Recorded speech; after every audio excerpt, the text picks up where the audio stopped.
홈팬 여러분 안녕하세요. 이그스 칼럼에 오신 분들 환영합니다. 혼돈, 명확한 선수 기용을 하지 못하고 계속해서 혼돈스러운 상황이 이어지고 있습니다. 타선의 주요 선수들이 계속 2군에 내려가고 있고 불펜의 보직 명확하지 않는 상황이 이어지고 있습니다. 혼돈 그 자체인 상황. 4월에 들어오면서 시작한 혼돈이 4월이 끝나가는데도 계속되고 있습니다. 좀 끝나면 좋겠네요. 리뷰 시작하죠. 최은호 감독은 한승혁 선수를 필승조에서 제외하겠다는 이야기를 전합니다. 적절하게 휴식을 주면서 구위가 조금 회복될 시간을 주고 최은호 감독은 한승혁 선수를 필승조에서 제외하겠다는 이야기를 전합니다. 적절하게 휴식을 주면서 구위가 조금 회복될 시간을 주고 다시 조금 여유 있는 상황에 좀 쓰는 등 서서히 그렇게 해야 되지 않을까 생각한다. 대신 필승조는 박상원 선수가 합류한다는 이야기를 전합니다. 이걸 이제 생각했다는 듯이 이야기한다는 게 정말 답답하네요. 2주 전부터 계속 제가 이야기했던 부분 중 하나인데 이제야 한승혁 선수를 필승조에서 제외하고 있습니다. 결국 박상원 선수가 필승조로 합류하게 됩니다. 지난 경기에서는 다행스럽게도 막아주었는데요. 분명 아직까지는 구위 회복이 되었다고 볼 수는 없습니다.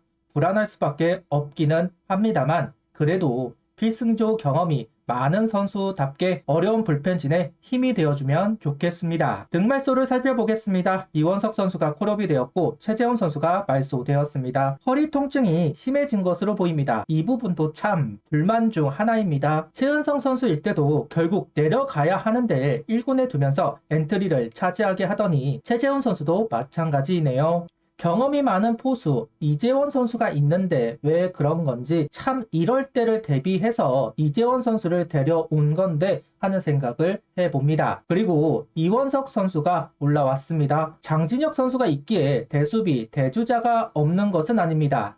이원석 선수 활용도를 높일 수 없는 상황이다. 그런데 이원석 선수를 콜업했다는 건 장진혁, 임종찬 두 선수의 교체하는 것을 염두에 둔 콜업이 아닐까 조심스럽게 예상을 해보겠습니다. 최은호 감독은 3포수 체제로 갈 수 없다는 이야기를 하면서 최재훈 선수 복귀에 맞추어 이재원, 박상원 선수 중 한 명을 내리겠다고 이야기를 했습니다. 두 선수 간의 경쟁이 필수적으로 이루어지게 될 겁니다. 결국은 타격이 관건이 될 것으로 보이는데요. 누가 더 경쟁력이 있는 타격을 보여주면서 백업 자리를 차지할 것인가. 근래 이재원도 박상원 선수도 적시타를 기록한 상황, 그 결과가 궁금해집니다. 라인업은 이진영, 페라자, 노시환, 최은성, 김태현, 안치홍, 김강민, 이재원, 황영묵 선수가 스타팅 라인업을 구성합니다. 자완 선발이기도 하고 휴식을 줄 필요가 있었던 최인호 선수 대신 김강민 선수가 투입이 되었습니다. 최재훈 선수 말소로 다시 한번 동기생 배터리가 만들어지네요. 24일 선발 투수는 류현진 선수입니다. 1회, 2회에 가볍게 넘어간 류현진 선수.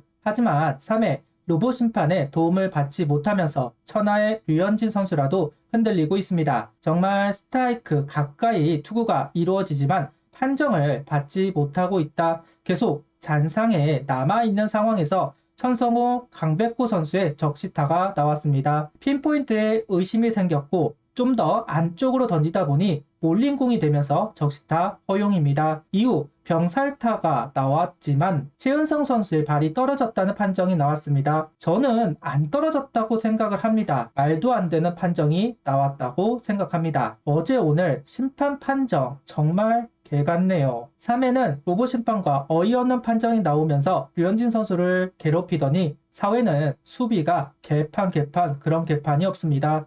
1루수 반면 땅볼, 김태현 선수, 최은성 선수가 서로 잡으려다가 1루를 비워버립니다. 최은성 선수는 김태현 선수를 확인할 수 없기에 김태현 선수가 1루 커버를 해야 했지만 안 했습니다. 황영묵 선수에게 간 타구는 황영묵 선수가 직접 베이스를 밟거나 김태현 선수가 좀 더 일찍 커버를 해야만 했지만 그러지 못합니다. 거기에 황영묵 선수의 송구 실책까지 나왔습니다. 땅볼을 만들어내면 뭐합니까? 수비가 처리하지 못하는데 무실점 이닝이 되어야 했던 상황에서 4실점을 하는 상황으로 이어졌습니다. 참 말이 안 나오는 경기가 되었네요. 23일 경기부터 하나의 의심이 있었습니다.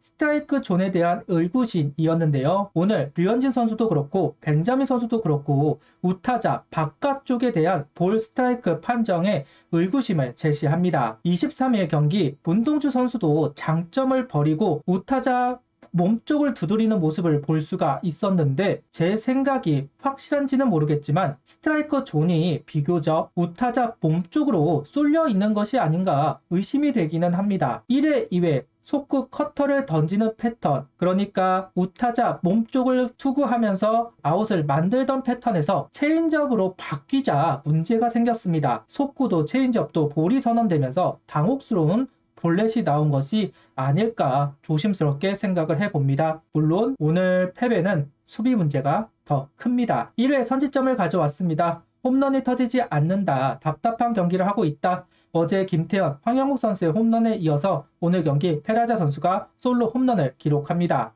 한 점 앞서 나가게 되는데요. 특히 공이 뜨지 않았던 페라자 선수의 홈런이었기 때문에 더욱 의미 있는 점수가 만들어진 것 같습니다. 오늘 경기 올 시즌 최악의 경기력을 보여주었습니다. 3회 2실점이 3실점이 되고 4회 5실점이 4실점이 되는 부분도 문제이지만 수비에서 보여주는 허술함은 답답할 수밖에 없습니다. 벤자민 선수가 8회까지 던지면서 잡은 기회는 단 한 번입니다. 그것도 무사 1, 2루에서 병살타가 나왔습니다. 그러면 수비라도 잘해야 하는데 그러지 못했습니다. 삼성전 루징, 그나마 쥐고 있었던 분위기를 완전히 잃어버렸습니다. 선수들의 집중력이 많이 떨어졌고 자신감도 떨어졌습니다. 투수와 전혀 머리싸움이 되고 있지 않습니다. 베테랑 선수들의 중심을 잡아주어야 하는 상황이지만 베테랑 본인들도 현재 제 역할을 하지 못하고 있습니다. 노시환, 이진영 선수라도 역할을 해야 하지만 지난 시즌 그 활약은 어디 갔는지 보이지 않습니다. 페라자 선수에게는 각 있는 변화구를 투구하면서 승부를 피하고 있습니다. 여기에 페라자 선수가 말려들고 있는 상황입니다. 하나가 꼬이니 계속 꼬여만 갑니다. 안치홍 선수를 사오면서 그래도 노시환, 최은성, 안치홍으로 이어지는 타선은 기본은 하겠지 했는데 그 기본도 되고 있지 않습니다. 연결이 안 되고 있네요. 득점권 타율이 그나마 괜찮은 새 선수, 아니다, 다시. 그나마 타격감이 괜찮았던 안치홍 선수마저 떨어지니까 탈출구가 보이지 않습니다. 구독, 좋아요, 알림 설정 부탁드리며 영상을 봐주셔서 감사합니다.